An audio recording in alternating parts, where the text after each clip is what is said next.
우리 시각으로 내일 새벽 0시 15분으로 예정돼 있습니다. 미일 정상회담에 지금 전 세계 이목이 집중되고 있어요. 트럼프 대통령의 이 나토와 동맹국 등 7개 나라의 파병을 요청한 뒤에 처음으로 직접 대면하는 정상이 바로 일본의 다카이치 총리이기 때문입니다. 다카이치 총리의 각오 들어보시죠. 日本政府としてホルムズ海峡をめぐる情勢には重大な関心を持って情報収集も行っていますが、自衛隊の派遣については何ら決まっておりません。完全な停戦合意が行われた後ですね、貢献できることが皆無だとは、申し上げません。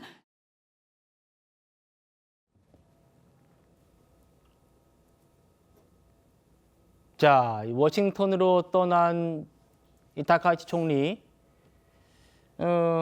하네다 공항에서 또 손을 흔든 모습도 공개가 됐고요. 지금 전 세계 이목이 집중되어 있는데,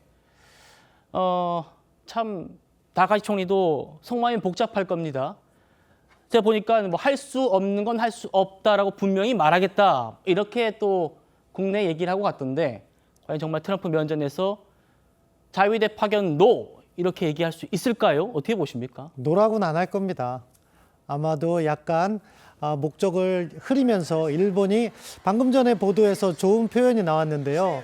할 수 없는 것은 할 수 없다고 얘기하지만 다른 방안도 있다 이런 취지로 이야기를 했거든요. 그 다른 방안, 그러니까 대안을 갖다가 제시하면서 트럼프 대통령을 설득하려고 할 겁니다. 기본적으로 다카이치 총리는 트럼프 대통령에게 줄 선물 꾸러미를 갖고 가고 있어요. 경제적 선물을 제공하면서 군사적인 측면에서는 일본의 특수성을 강조하면서 그럼에도 불구하고 트럼프 대통령을 지원하기 위한 군사작전은 할 수 있다. 다만 트럼프 대통령이 지금 요청하고 있는 마치 전투행위와 다름이 없는 그런 군사작전은 참여하기 어렵다. 그렇다면 과거 일본의 전례에 따라서 이러한 전투행위가 아닌 다른 시기에게 간접 지원은 할 수가 있다. 제한적인 지원을 할 수 있다. 그런 식으로 이야기를 끌고 가면서 트럼프 대통령을 설득하려고 할 가능성이 크다고 생각합니다. 예.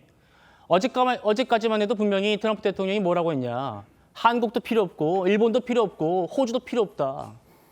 이렇게 말을 했지 않습니까? 그런데 미일 정상회담을 앞두고 백악관이 다시 말을 바꿨습니다. 들어보시죠.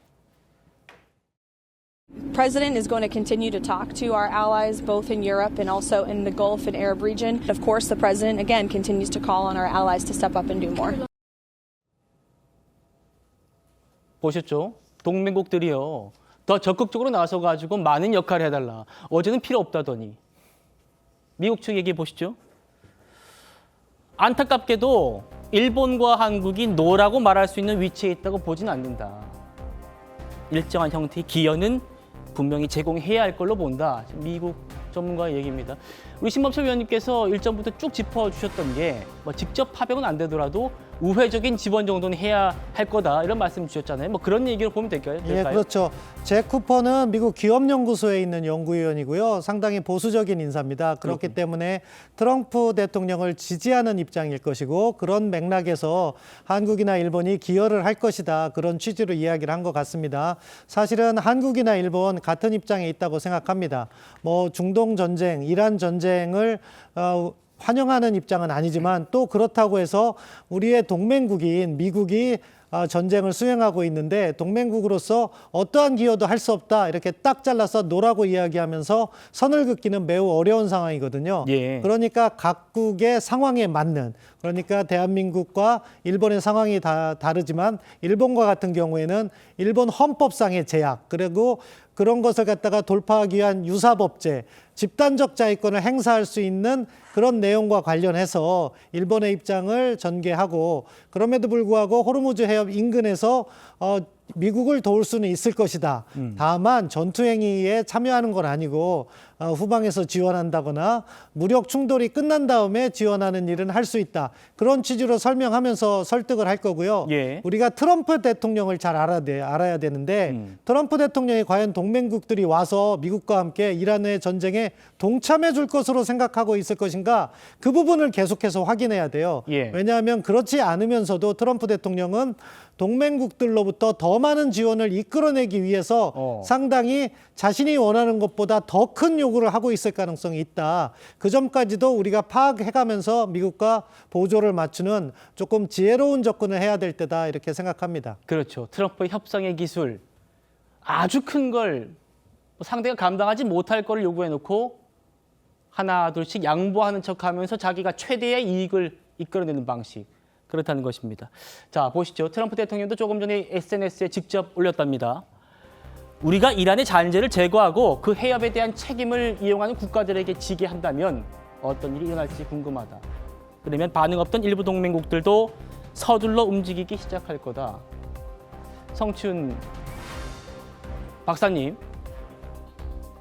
원유 의존도가 높은 국가들이 직접 해협 안보를 맡으라. 뭐 사실 호르무즈 해협 우리나라도 영향이 없지 않지 않습니까? 뭐 그러면 뭐 한국, 뭐 일본, 또 유럽 국가들도 직접 맡아라. 우리가 안 할 테니까 뭐 이런 얘기 같아요. 그렇죠. 지금 트럼프 대통령이 계속해서 이야기하고 있는 것은 지금 사실 미국이 군사력이 부족한 상황이 아니잖아요. 이란과의 전쟁 양상을 봤을 때 군사력은 압도적입니다. 부족하지도 않습니다. 이게 군사력이 더 뭐 지금 소모되거나 이런 상황도 아닙니다. 그럼에도 불구하고 동맹국들을 나서라고 하고 있는 이유는 결국 정당성 때문입니다. 전쟁의 정당성을 찾고자 함입니다. 왜냐하면 지금 미국 내에서도 트럼프 대통령의 주요 지지 세력인 마가조차도 반전 여론이 점점 넓어지고 커지고 있는 상황이기 때문에 이 전쟁이 정당했다, 이 전쟁은 필요했다라는 명분을 찾기 위해서는 결국 동맹국들이 참여해 주는 것이거든요. 그렇기 때문에 실질적으로 뭔가 정말 군함을 보내고 이런 것보다도 아마 이 정치인들, 아마 그 일본 같은 경우는 다카이치 총리, 우리나라 같은 경우는 이재명 대통령의 뭐 상징적인 메시지 이런 것들을 원할 겁니다. 이것 봐라, 우리의 동맹국들이 나의 전쟁에 참여하고 있고 나의 전쟁에 동의하고 있지 않느냐. 호르무즈 해협과 관련돼서도 그들의 책임을 지우게 하는 게 나의 역할이었다. 그렇기 때문에 이 전쟁에 내가 무리한 전쟁을 한 게 아니었다라는 정당성을 찾는 차원에서 저렇게 하고 있는 것이기 때문에 저는 트럼프 대통령의 메시지를 아까 휘모철 위원께서 말씀하신 것처럼 그 밑에 있는 그 뜻을 잘 해석해서 우리나라가 대처해야 된다고 생각하고 있습니다.